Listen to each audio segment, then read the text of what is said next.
आए दिन देखा जा रहा है, सुना जा रहा है कि पति के ऊपर जो कि है आदमी के ऊपर बहुत अत्याचार हो रहा है।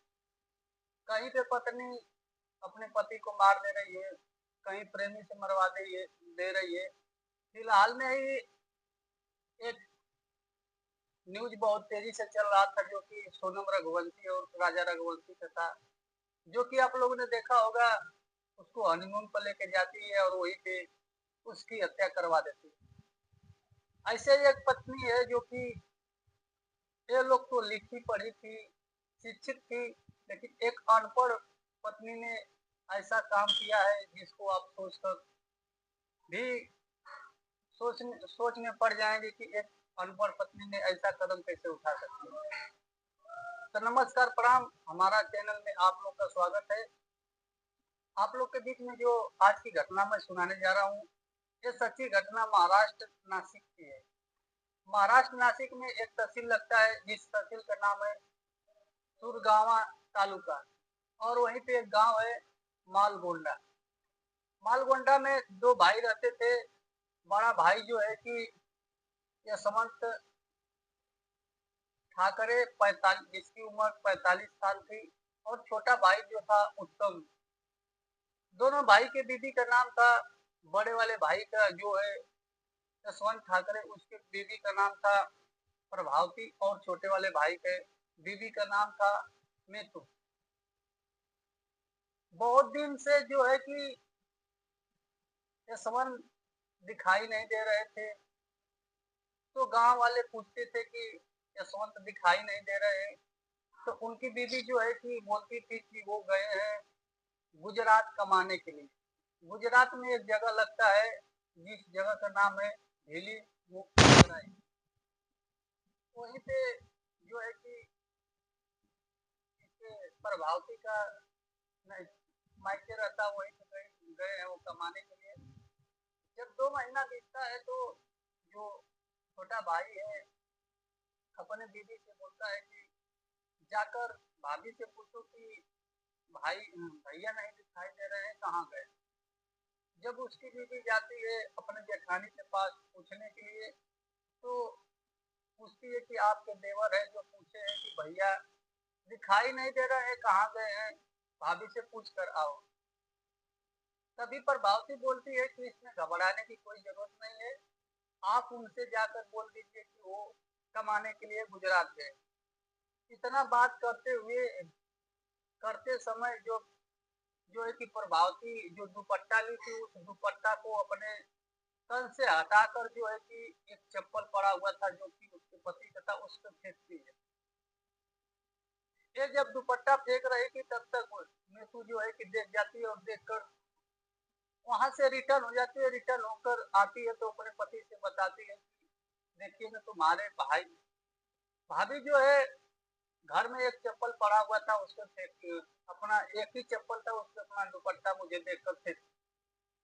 अब इस बात को सुनकर जो है कि वो घबरा जाता है उत्तम, और घबरा कर जाता है नजदीकी पुलिस स्टेशन में जाकर जो है कि अपने भाई के अपने भाभी के खिलाफ एक रिपोर्ट लिखवाता है, और बोलता है कि पुलिस वाले से बोलता है कि मेरा भाई 2 महीना से गायब है, नहीं मिल रहा है। मेरी औरत जब गई उससे पूछने के लिए तो भाभी ने ऐसा ऐसा काम किया। अब उसके साथ ही पुलिस है जो कि उसके घर पे आती है। घर पे जब पुलिस आती है तो आस पड़ोस वाले पुलिस देखते हैं तो सब जमा हो जाते हैं, और भाभी से जब पूछा जाता है तो भाभी बोलती है वो कमाने के लिए गए हैं। लेकिन उसी में एक पड़ोसी था जो कि चाल चल जाता और बोलता है साहब जो वो गड्ढा खोदा हुआ है, वो गड्ढा जो है उससे बहुत ज्यादा बदबू आ रही है, आप एक बार उस गड्ढे में देखिए। अब गांव वाले के मदद से दरोगा जी जो थे उस गड्ढे को खुदवाते हैं, और गड्ढा जब खुदवाते हैं तो उसमें देखते हैं बहुत सारा गोबर भरा हुआ था, और उस गोबर को निकलवा कर फेंकवा देते हैं और कुछ मिलता नहीं। रिटर्न वापिस चले जाते हैं। फिर 2 दिन जब दिखता है तो एक गांव वाला और फोन करता है कि साहब जो गड्ढा खुदवाए थे उसमें तो कुछ मिला नहीं, लेकिन वहां की जो बदबू थी वो नहीं कम हुई। एक एक बार आप पुनः आइए और देख कर जाइए। अब ऐसा ही दरोगा जी करते हैं। फिर आते हैं उसके बाजू में ही जो था कि बाथरूम का टैंक था उसको खुदवाते हैं और उसको साफ करवाते हैं। जब उसको साफ करवाते हैं तो उसमें एक लाश मिलती है जो कि 10 टुकड़ा में पड़ी हुई। उस लाश को देखकर सब लोग घबरा जाते हैं कि ये लाश किसकी हो सकती है। तो लाश तो उन्हीं की हो सकती है, यशवंत ठाकरे की, जो कि गायब है। अब फिर भाभी को पूछा जाता है, यशवंत ठाकरे के औरत से पूछा जाता है, तो हमेशा बहाना बनाने लगती है। तभी दरोगा जी उसको जो है कि थाने उठाकर लाते हैं और थाने में अपने तरीके से पूछना चालू करते हैं। बोलते हैं देखो तुमको बताना ये, अगर तुम सही सही में बताओगे तो मुझे उगलवाना अच्छी तरह आता है। अब पुलिस वाले के सामने जो है कि प्रभावती टूट जाती है और सच सच बताती है। एक दिन वो है जो कि यशवंत ठाकरे दारू पी के घर पे आते हैं और हमसे झगड़ा करने लगते हैं और मेरी गर्दन को दबाने लगते हैं। जब मेरी गर्दन दबाते हैं तभी मुझे गुस्सा आता है और मुझे एक कुल्हाड़ी देती है। वो कुल्हाड़ी उठाकर मैं उसके सर पे मार देती हूँ। सर पे मारने की वजह से उनकी मौत हो जाती है। जब मौत हो गई तो मैं घबरा जाती हूँ। उसको 3 टुकड़े में जब काटने के बाद जब मैं उसको उस 3 टुकड़े में भी नहीं, मुझे लगा कि इसको छुपाना मुझे पड़ेगा ही, अभी मैं मार दी हूँ तो मैं कैसे बच सकती। तो इसीलिए मैं उसको 10 टुकड़े में काटी और जो कि है उस टैंक में ले जाकर डाल दी और बदबू नहीं आए इसके लिए मैंने उसके ही बाजू में एक खड्डा खोदा और उसमें लगातार गोबर डालती रही थी। उसमें अगर उस गोबर की बदबू आएगी तो उस लाश की बदबू नहीं आएगी और कोई जान नहीं पाएगा। शायद मैं बच सकती हूँ, लेकिन ऐसा हुआ नहीं। मैंने उसमें गोली भी बहुत डाली।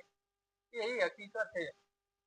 पुलिस वाले जब इतनी बात को सुनते हैं तो बात तो सच है, लेकिन उनको यकीन नहीं हो रहा है कि इसके पीछे यही राज है। क्योंकि आज के दौर में ज्यादा करके जो है कि पत्नी अपने पति को प्रेम प्रसंग में ही मार रही है, किसी वजह से मार रही है, दारू पीने से तो शायद कोई मारता है। इसलिए पुलिस इसका अच्छी से जांच कर रही है। आगे क्या होगा, अगर जैसे ही मुझे इस कहानी के बारे में और अपडेट आएगा तो आप लोग के बीच में दूसरा वीडियो बनाकर जरूर भेजूंगा। तब तक के लिए नमस्कार, प्रणाम। और आप लोग से एक निवेदन है कि अगर हमारे चैनल पे नए हैं तो हमारे चैनल को एक बार भाई प्लीज सब्सक्राइब करें और कमेंट करके बताएं और हमारे वीडियो को लाइक करें। धन्यवाद।